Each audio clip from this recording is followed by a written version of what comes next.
everyone! Welcome back to my channel, Callie's Kingdom. Today I'm going to tell you a little bit about the books that I read in November and some books that I'm planning on reading in December. So I have 5 books that I finished in November. One of them's a library book, so that's why it's not in the pile. I didn't just count wrong or anything.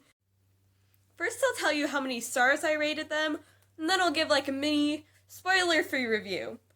And then I might make another video with some specialized reviews. So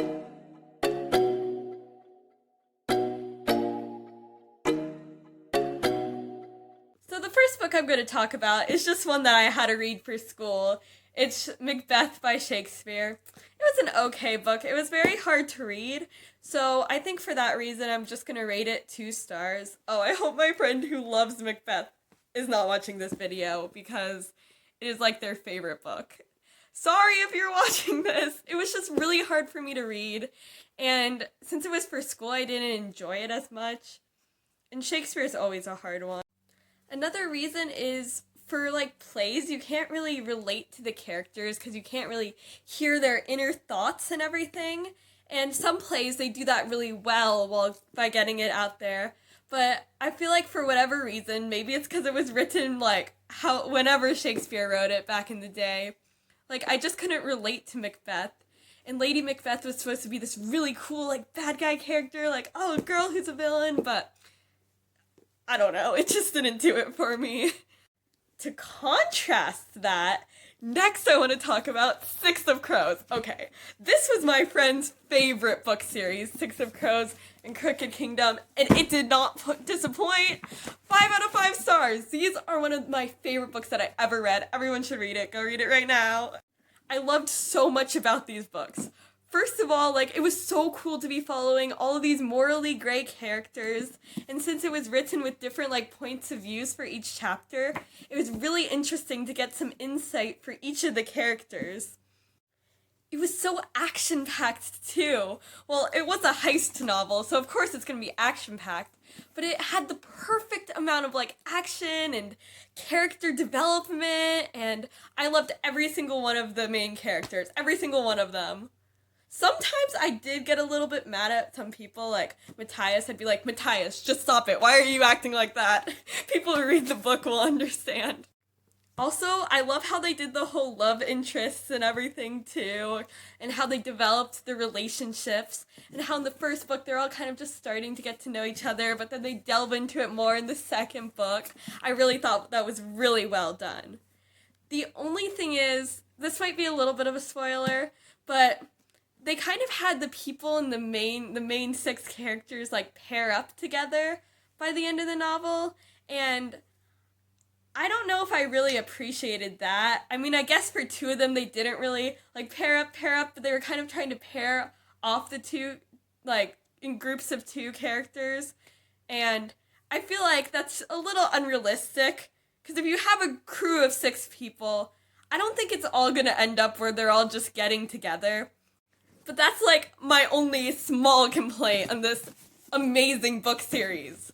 Go out and read these. They do not disappoint. And before, I read the first series in the world, right here. Whoa. With Shadow and Bone and everything. And that was really good, but this is a million times better than that. And I thought I loved those books, which I do still, but these are so much better. Read them. Just do it, please.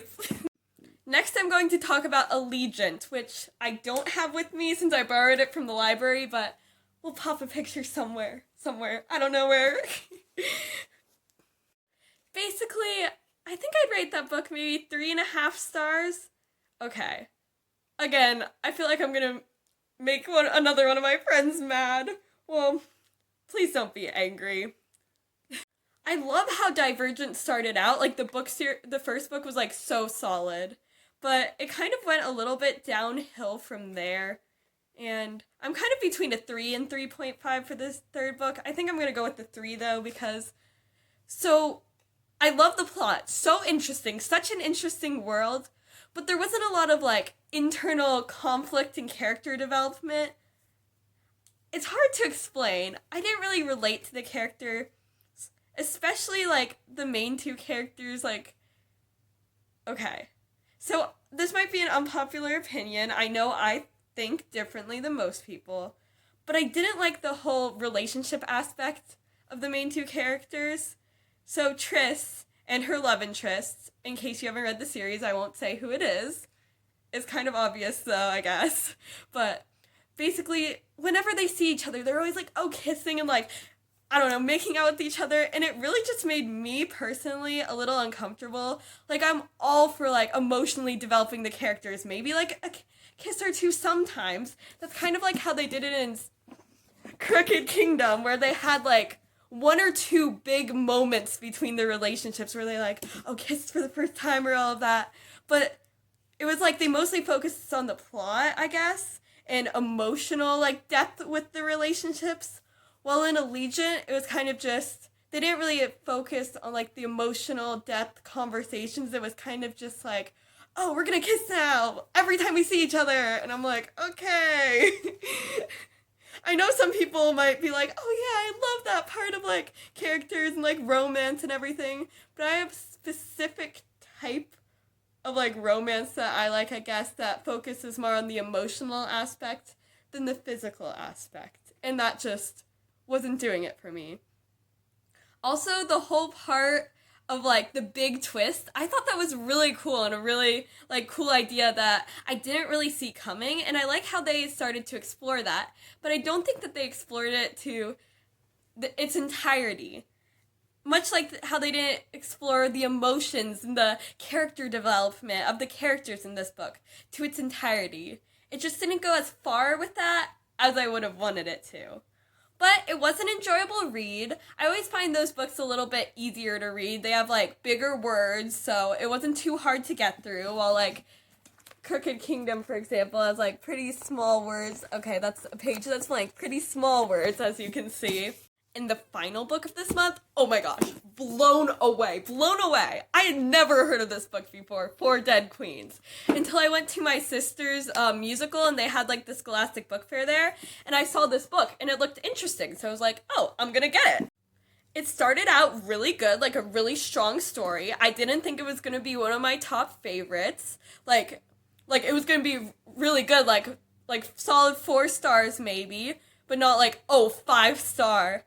But no, I was wrong. 5 stars, like more than 5 stars. Oh my gosh, how everything came together.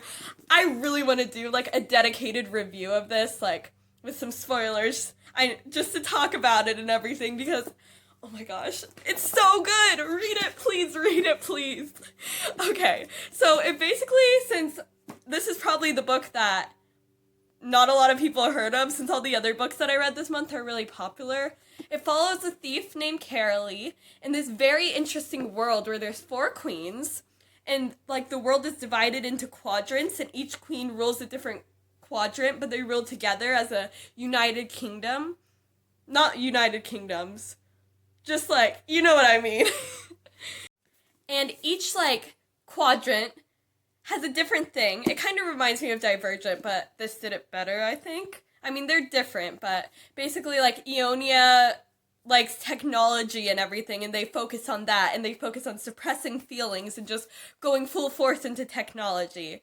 While Toria represents, like, they want to trade and be curious and explore and adventure. And Lydia is, like, all about the arts and entertainment. And so basically, the 4 queens of the quadrants, Carolee finds out that they're dead. And I'm not going to reveal how that was found out, but it has something to do with this Eonist named Varen. So those two have to travel to the palace and, like, get away. It's really hard to explain, like, without giving any spoilers, which is why I want to do a spoiler-filled review. But it's kind of like a fantasy murder mystery almost. But, like, who the murderer was, mind blown. It was so good. So the first, like, I don't know, like, however many pages, maybe first half of the book, was really good. It was, like, a strong beginning. Once I got to the middle, I could not stop reading. I spent hours yesterday, like, hours, finishing it up. And, like, I would be gasping and be like, oh my gosh, I see where this is going. And then it will, like, change, and I'd be like, oh my gosh. I'm sorry, I'm just really excited for how good this book is. make this book more popular, please. It's just amazing. And it's really interesting because, like, it goes between the point of views of Carolee and then one of the different queens. And I thought I would kind of be like, oh, the queens, they're not that interesting to hear from. It's just like, I don't know. But the queens are so interesting, and they were each going through their own sort of thing. And I loved everything that was uncovered. And 5 stars. Please read this. If you're taking anything away from this video, check out this book. Okay. I won't get too much into it with 4 Dead Queens, but definitely one of my new top favorite books. Wow, 3 of the books out of the 5 that I read this month are some of my new top favorite books. I really got lucky month of November. But now it's time for some of my TBR for December.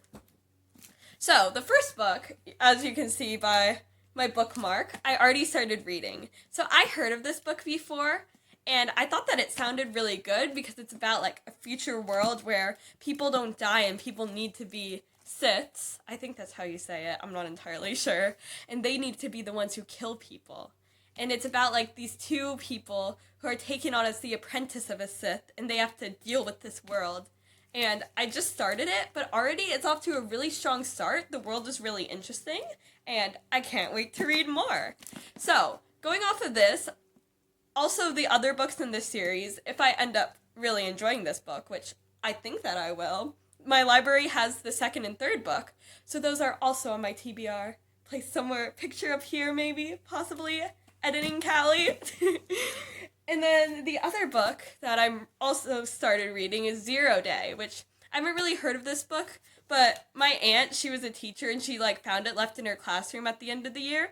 So she was like, oh, do you want it, Callie? And I'm like, sure, I want it. Basically, it's about the daughter of a president who she goes missing, and then she comes back, like, 8 years later, but there's something different about her.